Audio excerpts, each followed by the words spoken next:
I'm sorry to say this, but the winner, the best phones out of these two is, if you love Apple, don't forget to hit that subscribe button and turn on notifications. What is going on, guys? Apple World here. So last week, Samsung released 3 brand new phones. They released the Samsung Galaxy S10, the Samsung Galaxy S10 Plus, and the Samsung Galaxy S10E. Now, the Samsung Galaxy S10E competes directly with our iPhone XR. Now, let's go ahead and choose. Let's go ahead and see which one is better, the Samsung Galaxy S10E and the iPhone XR. Let's go ahead and start comparing. The iPhone XR has a 6.1-inch display, and the Samsung Galaxy S10E has a 5.8-inch display, so depending on which size you like better, you can choose one or the other. The iPhone XR has an LCD display, and the Galaxy S10E has an AMOLED display, so the Galaxy S10E has a way much better display than the iPhone XR. The iPhone XR has Lightning, and the Samsung Galaxy S10E has USB-C. Now, I'm all for USB-C, so Apple, please add USB-C on iPhones.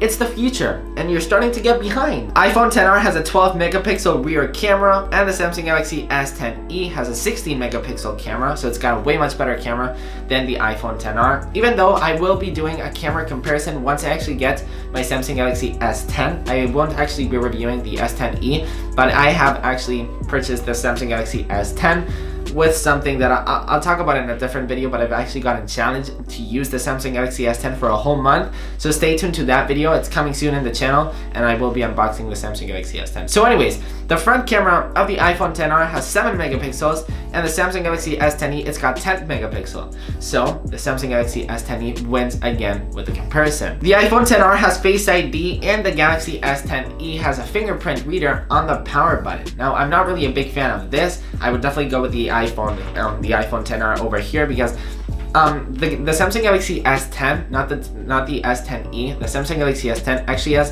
an in-display fingerprint reader. The 10E, since it's more budget friendly, it's got it in the power button. Now, I'm not a big fan of this. Like, if it would have been in the back, I would have been okay with that, but I just don't like how, you would have to reach for the power button to unlock your phone.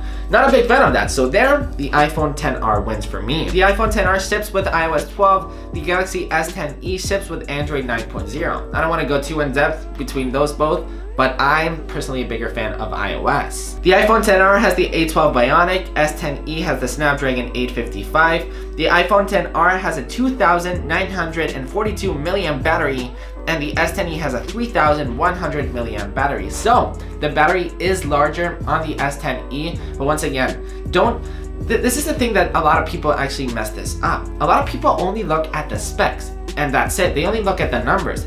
But Apple is a clear example with this.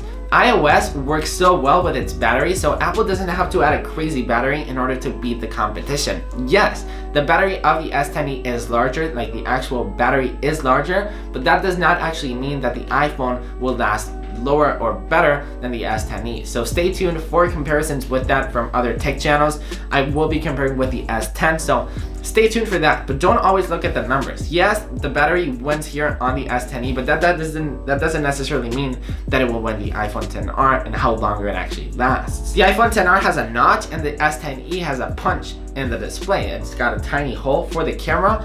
Let me know in the comments down below, do you guys prefer a punch out in the display or a notch? The only thing that I didn't really like that much on the iPhone XR are actually the bezels. The bezels on the iPhone XR are pretty big compared to the iPhone XS, and especially to the S10E. So the S10E has barely any bezels on the side. So the Samsung Galaxy S10E wins on that one as well. The iPhone XR has an IP67 rating, and the Samsung Galaxy S10E has an IP68 rating. The S10E also has expandable storage, and it also comes with a headphone jack. If you still like a headphone jack for some odd reason, you have that on the S10E. The iPhone XR and the S10E are both compatible with fast charging. Now, what I like about Samsung is that they actually add a fast charging brick inside of the box.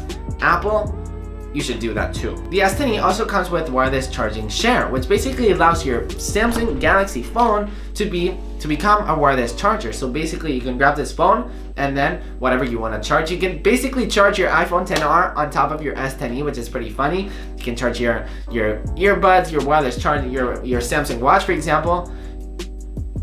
I love that. And concluding the whole comparison, the iPhone XR starts at $749, and the S10E starts at $750. So the S10E is more expensive.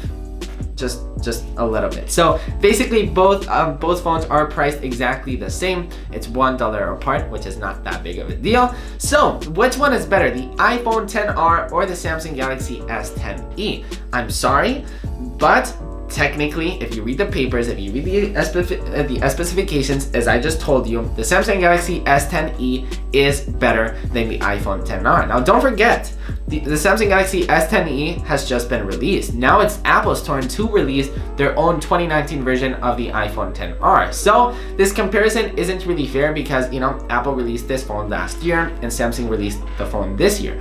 But either way, that comparison was a lot of fun to do.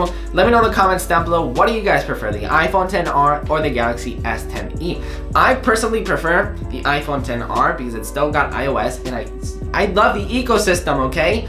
Even though the phone is actually better, I'm still going to prefer the iPhone. When a company really starts competing with Apple's ecosystem, I'll think of changing maybe to another company, but for now, I love Apple too much to switch on a phone forever. I have my Google Pixel 3 still, and I still use it on my day-to-day basis sometimes, and I love it, but this is never leaving my side. The iPhone, whether it's the iPhone XR, XS, whatever it is, I love it too much. So yeah, see you tomorrow.